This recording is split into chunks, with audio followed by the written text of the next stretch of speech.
Manifesto ఇచ్చి ఆ మేనిఫెస్టోని నమ్మి ఓట్లేసే ప్రజల ఓట్లతోనే అధికారంలోకి వస్తుందని, వచ్చిన తర్వాత మేనిఫెస్టోని అమలు చేయాల్సిన బాధ్యత ఉంటుంది అన్న ఆలోచన ఈ ప్రభుత్వంలోనే ఎవరికి కూడా కనబడడం లేదు. ప్రభుత్వం అంటే కేవలం దోసుకోవడానికి దాచుకోవడానికి పనికొచ్చే సాధనమని అనుకుంటున్నారు వీళ్ళందరూ కూడా. ఎవని వాడు కుటుంబ సభ్యుల్ని ప్రవేశపెట్టుకొని ఏ రకమైన రాజ్యాంగ పదవి లేకుండా, అధికార పదవి లేకుండా, ప్రజాప్రతినిధుల పదవి లేకుండా అధికారులను భయపెట్టిస్తూ, అధికారులను వాడుకుంటూ కొంతమంది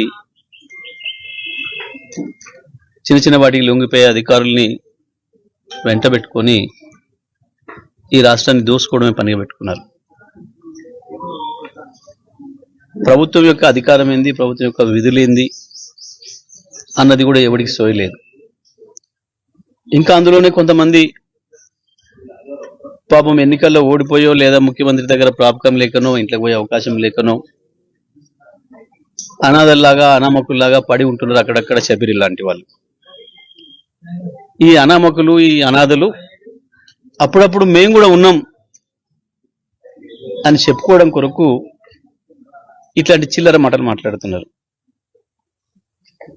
ఈ వాస్తవానికి ఒక మొరటి సామెత ఉంది ఊళ్ళలో చెప్పాలంటే, కానీ ఊళ్ళో పెళ్లికి కుక్కల హడావుడి అని, విలేజ్ మ్యారేజ్ డాగ్స్ బిజీ అని. ఈయన ప్రభుత్వంలో లేడు, ఈయనకు సంబంధం లేదు, ఈయనకు సోయి లేదు, యాడున్నాడో కూడా తెలియదు. నేనేంటి ఇల్లే కానీ మీరన్నా ఎప్పుడన్నారు వినరా? రిపోర్టర్లు ఒక 5-6 నెలల నుంచి ఆయన పేరెక్కడన్నా గిట్లా వచ్చి మాట్లాడి ఏదో చేత మాటలు. పాపం మన మీడియా మిత్రులు కూడా గయ్యంతో పనికిమాలిన చేత మాటలు మాట్లాడితే దాన్ని పట్టుకొని ఎన్నో సంచలన ఆరోపణలు. నేను కూడా మాట్లాడకూడదు అట్లా అయినప్పుడు వాస్తవానికి ఆయన గురించి. మీరు ఒకటే దాని మీదనే వాడు అడుగుతున్నారు కాబట్టి నేను చెప్పాల్సి వస్తుంది. కానీ వీళ్ళకి ఎంక్వైరీలు అనే పదము, ఎంక్వైరీలు అనే మాట తప్ప, కేసులు, కోర్టులు, ఎంక్వైరీలు, విచారణలు అనే పదం తప్ప ఇంకోటి ఏమన్నా విన్నారా ఎప్పుడన్నా మీరు? 14 నెలలు అయిపోయింది. ఎప్పుడన్నా ఒక మంచి మాట ఎవడన్నా ఒక కాంగ్రెస్ నాయకుడు నోటి నుంచి? ముఖ్యమంత్రికి ఎట్లాగో మంచి మాటలు రావు. ఇక ఆయన తర్వాత ఉన్న మంత్రులు ఆయన బాంబులు పిలుస్తా అంటాడు, ఇంకోటి అంటాడు, వాళ్ళ బాంబులు వాళ్ళ మీద వేసుకుంటారు, ఎవరి బాంబు వాడిని ఎత్తనే వేసుకుంటున్నారు.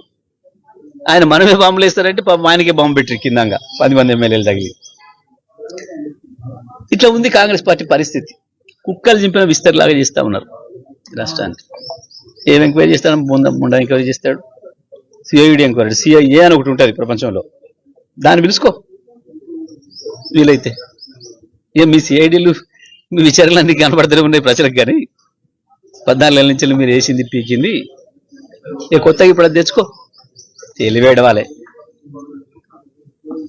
కేటీఆర్ తీసుకురాలే శాసనసభకు, నీ సిఐడి కేసు పెట్టాల్సి వస్తే మొట్టమొదటి నీ ముఖ్యమంత్రి మీదనే పెట్టాలి. నీ ముఖ్యమంత్రి పట్టుకొని చూపించాడు, మొట్టమొదటి నీ పార్టీ ఎమ్మెల్సీ చూపించి చెప్పిండు లెక్క. ఆ తర్వాత ఆయన నీ ఫ్రెండ్ బీజేపీ ఎమ్మెల్యే తీసుకొచ్చిండు శాసనసభలోకి. ఆయన ఏమన్నా ఉరికి ముఖ్యమంత్రి తెచ్చిండు.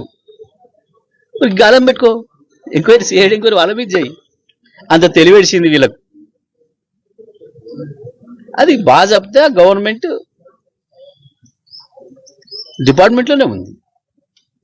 గవర్నమెంట్ వెబ్సైట్లో ఎంసీహెచ్ఆర్డి తెలుసా? దానికి అర్థమేమైనా? మర్రి చెన్నారెడ్డి మానవ వనరుల సంస్థ, అభివృద్ధి సంస్థ, హ్యూమన్ రిసోర్సెస్ డెవలప్మెంట్ సంస్థ. అది రాష్ట్ర ప్రభుత్వానికి. దానికి ఒక IAS officer, senior IAS officer, secretary. ఇవన్నీ మానవులకు సంబంధించిందే కాబట్టి మానవుల అభివృద్ధి సంస్థలను పెడతారు. ఆ జ్ఞానం కూడా లేని మనుషులు వీళ్ళు. ఏం జరిగింది? ఎంక్వైరీ చేయాల్సి వస్తే నీ మీద, మీ మీదే చేయాలని, ముఖ్యమంత్రి మీద, ఈ మంత్రుల మీద. ఎందుకంటే మొన్న శాసనసభలో శాసన మండలి సభ్యుడు ముందు బయట నీ పార్టీకి సంబంధించిన సూచించి, దీని ప్రకారం బీసీలం ఎక్కున్నాం, మీ ప్రకారం మా 16 లక్షల మంది బీసీలను చంపేసిరా మీరు ముఖ్యమంత్రి మంత్రులు కలిసి అని చెప్పి అడిగి ఆ కాగితాలను చింపేసేసి తగలబెడితే, తెల్లారి దాన్ని పట్టుకొచ్చి బీజేపీ శాసనసభ్యుడు చూపించి అడిగాడు. దానికి నీ ముఖ్యమంత్రి అదే కాపీని పట్టుకొచ్చి, ఇది నమ్మేది కాదు, ఇది అబద్ధబ్ది, ఇది అసత్యబ్ది, ఇది ఏందో అన్నాడు. పాపం గుమ్మడికాయలు దొంగ అంటే భుజాలు తడుకున్నట్టు చేసింది తప్పుల తడక సర్వే. ఎస్కేఎస్ సర్వే మీద ఒక చిన్న ఆరోపణ ఇక్కడ వచ్చిందా?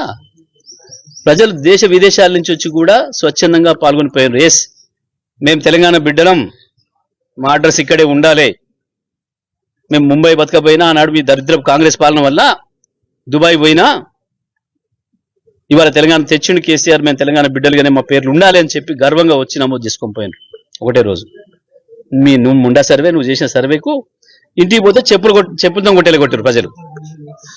ఎందుకంటే ఇదే రేవంత్ రెడ్డి చెప్పిండు, ఆడోడు తలకాయలేనోడు అడిగినా మీద తలకాయలనోడు వివరాలు ఇస్తాడు అయ్యి అన్నాడు.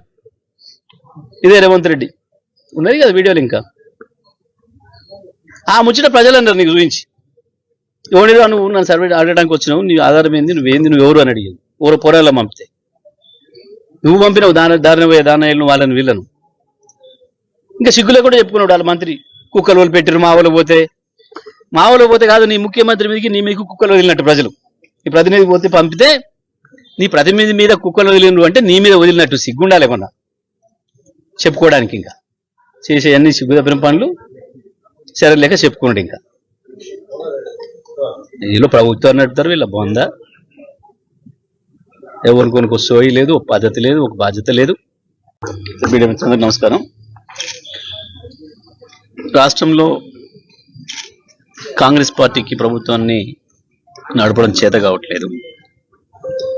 ప్రభుత్వం అనేది ప్రజల కొరకు ఉంటుందని, ప్రజలకు ఎన్నికలలో హామీలు ఇచ్చి మేనిఫెస్టో ఇచ్చి ఆ మేనిఫెస్టోని నమ్మి ఓట్లేసే ప్రజల ఓట్లతోనే అధికారంలోకి వస్తుందని, వచ్చిన తర్వాత మేనిఫెస్టోని అమలు చేయాల్సిన బాధ్యత ఉంటుంది అన్న ఆలోచన ఈ ప్రభుత్వంలో ఉన్న ఎవరికి కూడా కనబడడం లేదు. ప్రభుత్వం అంటే కేవలం దోసుకోవడానికి దాచుకోవడానికి మనకు వచ్చే సాధనం అని అనుకుంటారు వీళ్ళందరూ కూడా. ఎవని వాడు కుటుంబ సభ్యుల్ని ప్రవేశపెట్టుకొని ఏ రకమైన రాజ్యాంగ పదవి లేకుండా, అధికార పదవి లేకుండా, ప్రజాప్రతినిధుల పదవి లేకుండా అధికారులను భయపెట్టిస్తూ, అధికారులను వాడుకుంటూ కొంతమంది చిన్న చిన్న వాటికి లొంగిపోయే అధికారుల్ని వెంట పెట్టుకొని ఈ రాష్ట్రాన్ని దోసుకోవడమే పనిగా పెట్టుకున్నారు. ప్రభుత్వం యొక్క అధికారం ఏంది, ప్రభుత్వం యొక్క విధులేంది అన్నది కూడా ఎవరికి సోయలేదు. ఇంకా అందులోనే కొంతమంది పాపం ఎన్నికల్లో ఓడిపోయో లేదా ముఖ్యమంత్రి దగ్గర ప్రాపకం లేకనో, ఇంట్లోకి పోయే అవకాశం లేకనో అనాథల్లాగా అనామకుల్లాగా పడి ఉంటున్నారు అక్కడక్కడ శబిరి లాంటి వాళ్ళు. ఈ అనామకులు, ఈ అనాథలు అప్పుడప్పుడు మేము కూడా ఉన్నాం అని చెప్పుకోవడం కొరకు ఇట్లాంటి చిల్లర మాటలు మాట్లాడుతున్నారు.